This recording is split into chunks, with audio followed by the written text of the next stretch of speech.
Hello!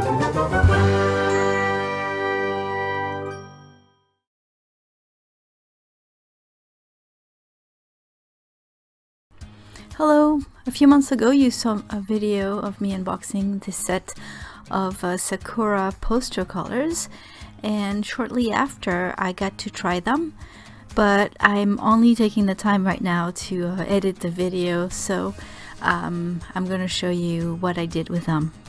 Well, first of all, I wanted to try the poster colors because I found out that a lot of Japanese animation studios use those paints to paint the background for their movies, and I've always been in love with those backgrounds because they're so beautiful, and I always wondered what they used. I thought they used watercolors, but they don't. They use the poster colors, and they're pretty much they're very similar to gouache.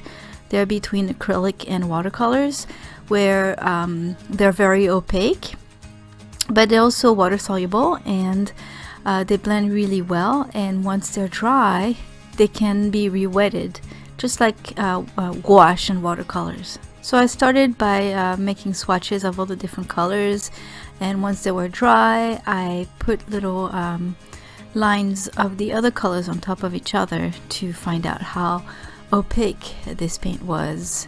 And several weeks later I tried to reactivate them on the paper, and it's very easy to do so. I watched a lot of videos to find out how to use the paints.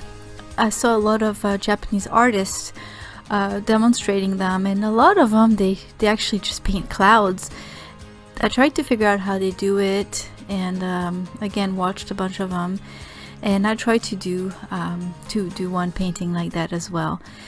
One thing that I found out that most of them do is that they do not tape their paper down. They use watercolor paper, something pretty thick, and most likely hot press. Their surface seems to be pretty smooth because later on they add a lot of details. But what they do to keep their paper nice and flat is that they wet both sides of it. And I had heard of that before. So you really soak the back of your paper and you put it down on a non-porous surface, and it really sticks to it. And as it dries, it doesn't curl. It's really nice, actually.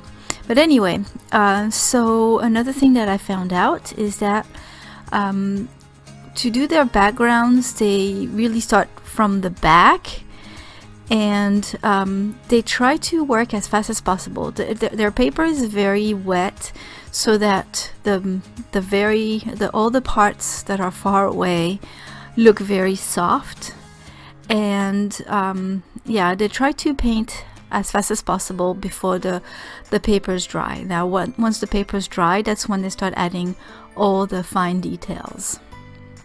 So as I was trying to do my painting of the cloud, I tried to replicate the way they do it, and I found out that the paint blends really well, especially on the wet paper.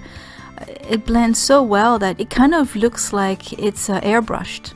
Also, something I was surprised to see is that when the sky is painted blue, they actually they lift off some paint to put the clouds in those areas. I guess it makes sense because even though the paints are opaque and the white would go just fine over the blue, since they're painting wet on wet, it would take a lot longer to add the white over the blue because it will blend, and so you'll have a light blue. So if you remove a good amount of that blue, it'll take a lot less time to make your white clouds nice and white. I thought it was pretty easy making it look kind of like theirs. not as nice, of course, but for my first try I was pretty pleased. I used a piece of sample paper, and it's too bad that I could see the name through the blue of the sky, but that's okay. It was just to try. Next step will be to compare them with gouache. So I might do a side-by-side test with maybe painting the same thing, once with the gouache and once with the poster colors, but they really feel very similar. So that's about it. I hope you enjoyed this video and that you learned a little something. If you have any questions, don't hesitate. I'll see you soon with another video. Have a great day. Bye.